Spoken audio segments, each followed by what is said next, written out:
Listen, you're not gonna find anything on me, okay? Trust me. Empty your pockets into the tray, sir, or we'll have to. Your pockets, sir? Lady, the problem isn't in my pants. Welcome back to Thinking Critical. This is Wes. It's Sunday, so it's time for everything X-Men. This week at X-Men, obviously here with me is my good friend, the X-Men historian, the Marvel aficionado himself. Doc, how you doing? I'm great, man. It's wonderful to be here. Thank you for inviting me back, and let's continue on with our X-Men sojourn.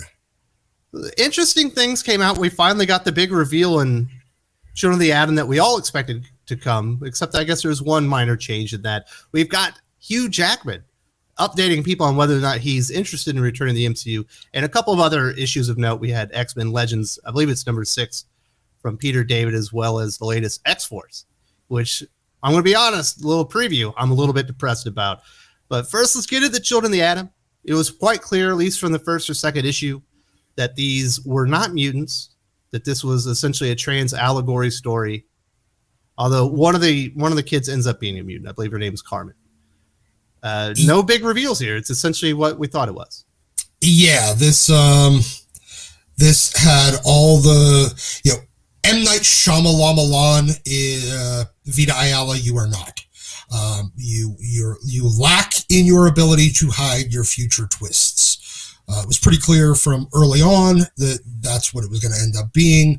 I thought that there was a possibility they were going to either be like experiments or chimeras or something, but I told you from get-go, I was like, nah, yep. Ain't it, buddy? Yep, you were correct. That's happening in Hellions. I gave her more credit. I gave Vita more credit than Vita deserved. That there would be an interesting twist, and it wasn't going to be as obviously telegraphed as it was. And, well, that's what I get for being generous in my assumptions. Well, there's other assumptions that were confirmed. Of course, the two main female characters are in love with each other now. So it's got all the hallmarks of a Vita Ayala comic book.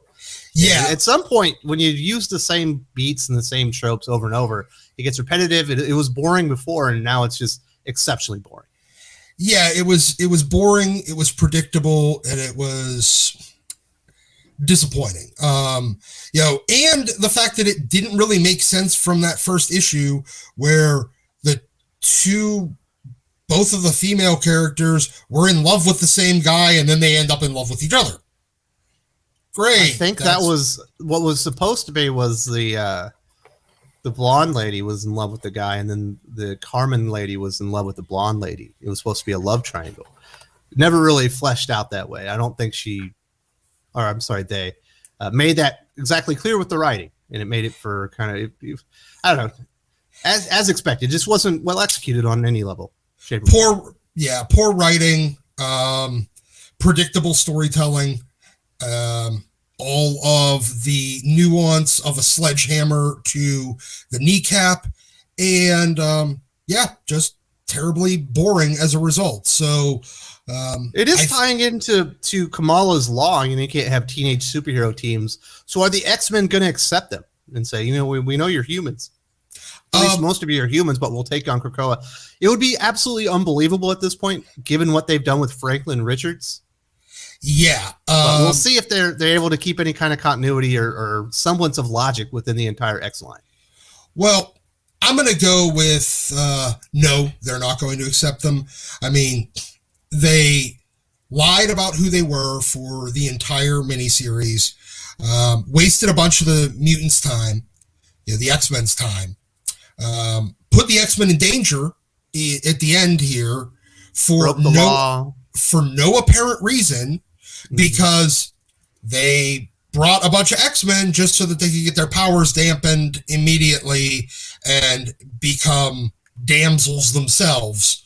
And then the one guy that went and grabbed the mutants in the first place had to save them. So really that was just a giant waste of time and put, innocent people unnecessarily in danger because of their own stupidity with breaking the law. Good job. Giant waste of time. That is a great description of this entire series. It just, my goodness. Yep. So, yeah, I'm I'm happy that it's over. I'm disappointed that it happened. And yeah, let's move on. We should move on.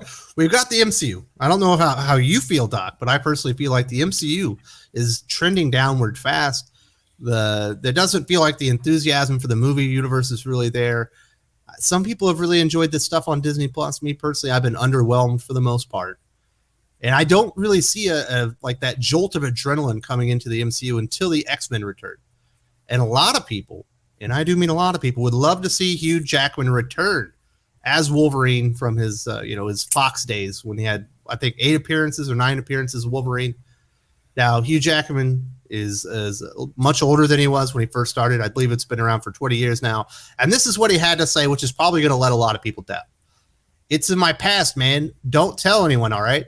Let me just say one thing. Besides, as I said that, there's not a day goes by where I'm not unbelievable grateful for having been part of that MCU universe, particularly to be there at the beginning of it and to watch it, to see Kevin Feige going from being an assistant to a producer and a mate of mine to where he is today. And that was the role of a lifetime. So I don't ever want people to feel that when I say I'm done, it's a glib thing. It was one of the great chapters of my life. Yeah, do you still think he can be bought off? Is there enough money? It sounds like he's content to have Wolverine be a part of his past. I think that I think that they could try backing a Brinks truck up and maybe that'll be enough, but I don't even think that is.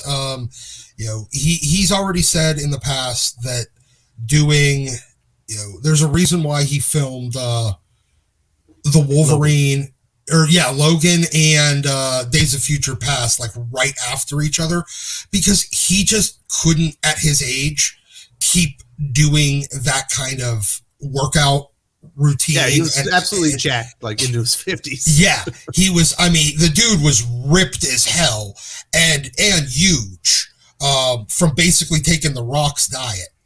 And, he just said, he's like, it's way too hard on my body.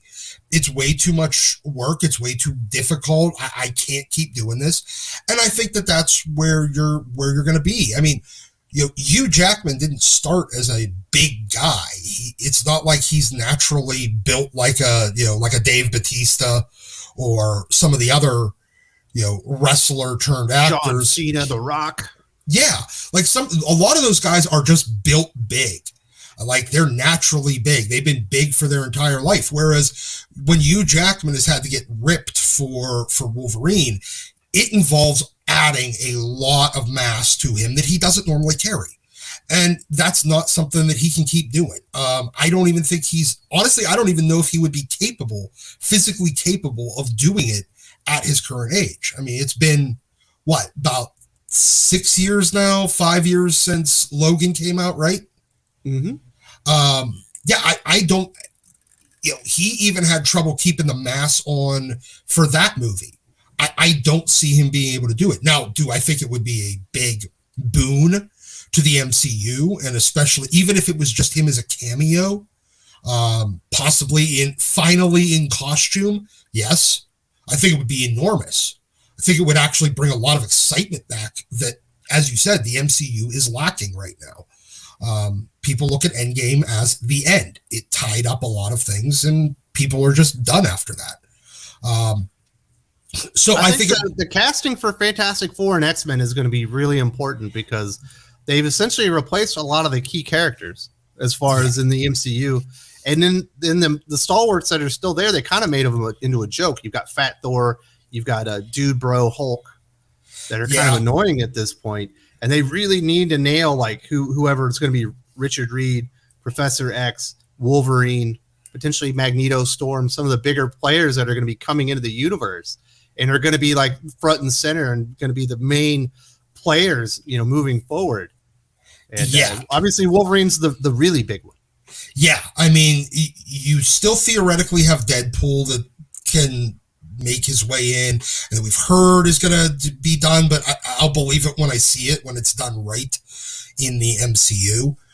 But Reed Richards, Sue Storm, Johnny Storm, Ben Grimm are going to be important. Wolverine, in the getting a good Cyclops. I like James Marsden, but he wasn't, he was a little too stiff, even as kind of a stiff Cyclops. But a good Colossus, a good Nightcrawler, a Storm. Man, I remember seeing X2 and Colossus does his little cameo. I was like, hell yes, they're bringing Colossus in. That's awesome. And then he never shows up again. Yeah, well, he was in the third one, but it was terrible. Yeah. And then, he shows up in Deadpool as a completely different character. Exactly. More in line with the Marvel Comics universe character. Yeah. Obviously. Yeah, much more like the real Colossus, but they played him as a joke in that. I mean, Cable's going to be big if they could bring him in, back in. But yeah, Wolverine is the character. He is the quintessential. He is the headliner for the X-Men in a way that I don't think any other individual character is a headliner for any team book as much as Wolverine is for the X-Men. Maybe the Thing was back in the day, like in the 70s. They've been grim. But since then, not really. I mean, maybe the Thing. Okay. He's been relegated to just one-liners. He hasn't been like a fleshed out character in kind of a while, to be honest. Yeah, he really hasn't. And but yeah, so the casting for Wolverine is going to be hugely important. And if they go like the Lara route and skip Logan, they're just setting themselves on fire. That will not go over well, Todd. No, it will not. Well, one thing we do know, it will not be Hugh Jackman reprising his role as Wolverine. Let's get into some of these comic books that came out this week. I'm going to be honest. I was exceptionally disappointed, even not even thinking about Children of the Atom. But getting into X-Men Legends #6 from Peter David, I think it's Todd Naka's on art. I was kind of excited for this, and this has been the worst episode or issue of X-Men Legends so far. It was so boring. Yeah.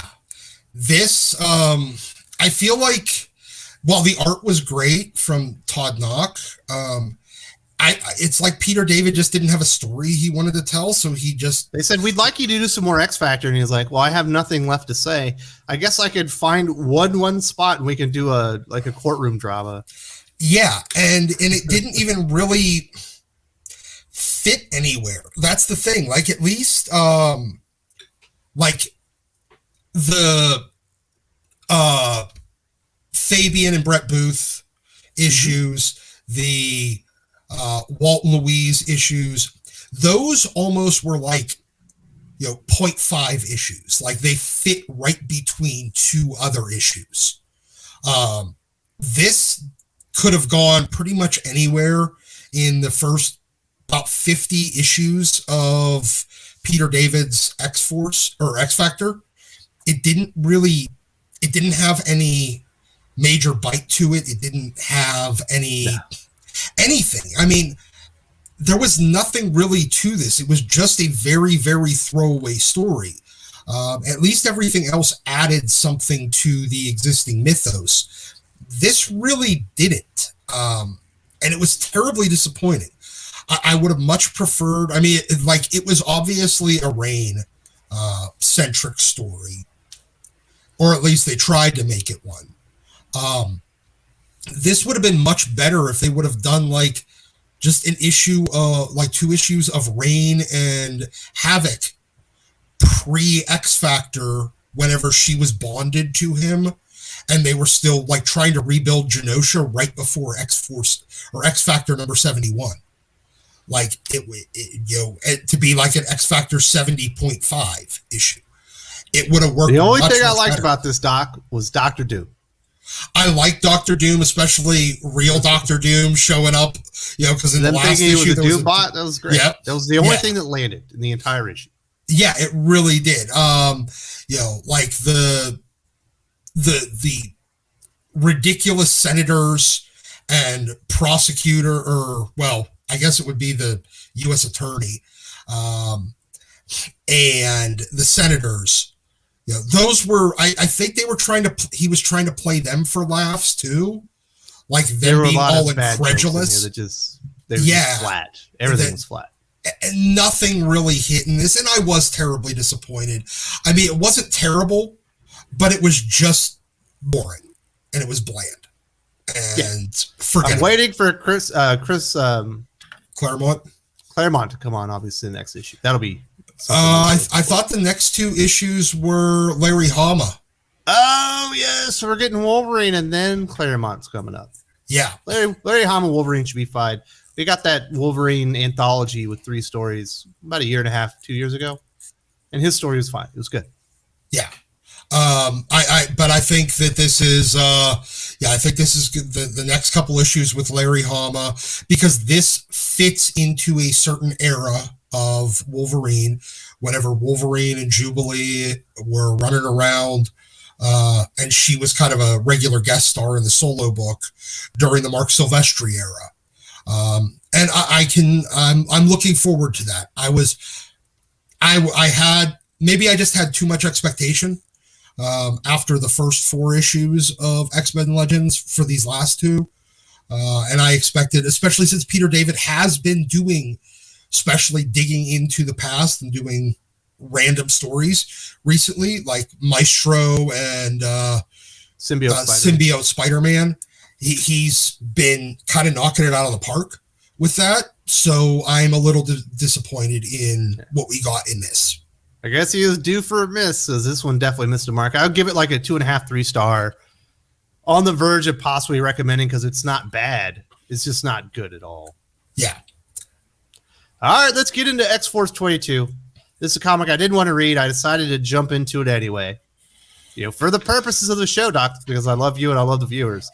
And I'm disappointed I did it. The coolest thing that's been happening in X-Force since the beginning is Xeno. This cool villainous group that's been rising up to meet the Krakoan. The Krakoan uprising. They're there to kind of meet them and be the opposition. It's a cool concept. The main guy has an interesting look. There's been some cool stuff, in my opinion, pulled off with the Xeno group. I've hated, and I mean hated, anything to do with all these stupid plant monsters. And now they've connected those 2 stories together. Yep. I can't tell you how depressing that is, Doc. The one thing that's great, they've connected with the thing that is absolutely bearing the entire series. Yeah. All the plant shit is completely and utterly destroying this series. Any degree of fun and adventure and excitement, it just gets completely bogged down in this stupid... it's basically this book's feet are stuck in the goddamn mud as a result of all the plant crap. It grew roots around this book's feet, and now it can't get off running and going and doing its own thing. They tied the Xeno thing. Obviously, for some reason, they couldn't just use Man-Thing. They had to use Manslaughter, whoever in the hell that is. I guess he's from that Weapons Plus Weapon X Man-Thing. Plus, yeah, something like that. Yeah. There was some Man-Thing, Weapons Plus thing. Yeah, I remember that now. When Wolverine came back. And it was, I'm like, oh God, no, please stop with all this plant shit. And it's like every time we think they might get away from it, they double down on it. Sorry, guys. The plant thing is literally killing this book. It's strangling it to death. The one thing I'll give this book is they did bring in a fill-in artist this time. It was not Joshua Cassara. His last name's Gil. I can't remember his first name at this moment. He was pretty good. I liked him. A billion times better than that Gary Brown stuff. He did not try to be Joshua Cassara, and it's good X-Men art. I like it. Yeah. I really did enjoy this fill-in artist. And in fact, I actually liked Joshua Cassara did the cover for this, and I thought it was a bad cover. Yeah, I didn't like the cover either. It was just muddled and muddy and stupid. And half-assed. He looked like he put in almost no time at all. It was not a good cover, and the interior art was vastly superior for once.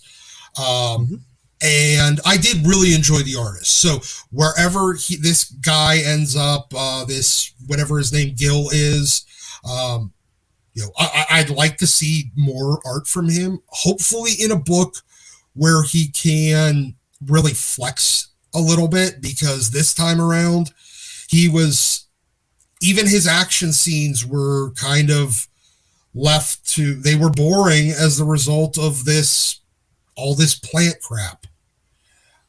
There's only so much things you could do with evil flowers. Absolutely. So I'm going to give you a couple minutes just to give your thoughts on Jonathan Hickman signing over with Substack, to kind of finish this up. We probably should have led with that, but, I already talked about it on the channel myself. We'll be talking about it yesterday on the Comics Aficionados, but what are your thoughts on Jonathan Hickman? We told you so. He's essentially checked out.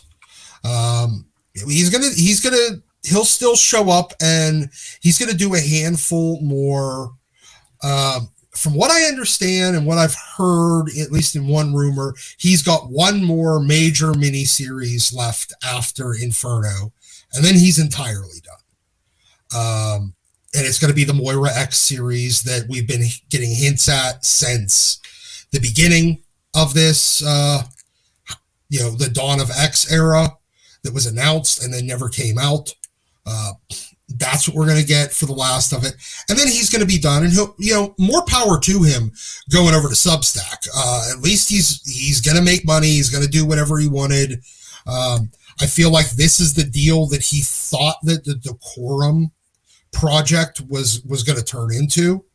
But he's basically, the couple of people that he brought into that X office to really explore stuff are the same people he's taking with him over to Substack to explore this other stuff with. And, hey, more power to them.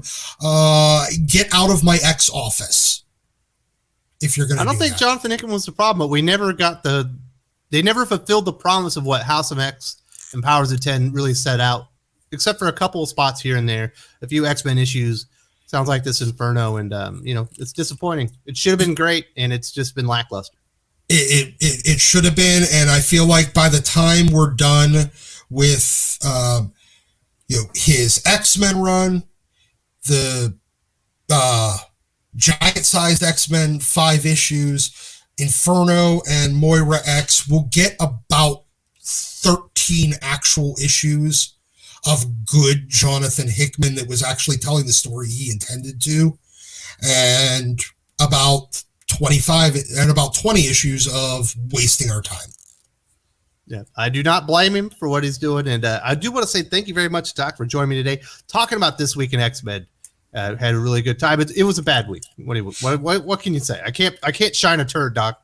Nope, neither can I. It was disappointing, and I'm gonna hope that the Larry Hama stuff moving forward is much better, and maybe we'll get a better week next week.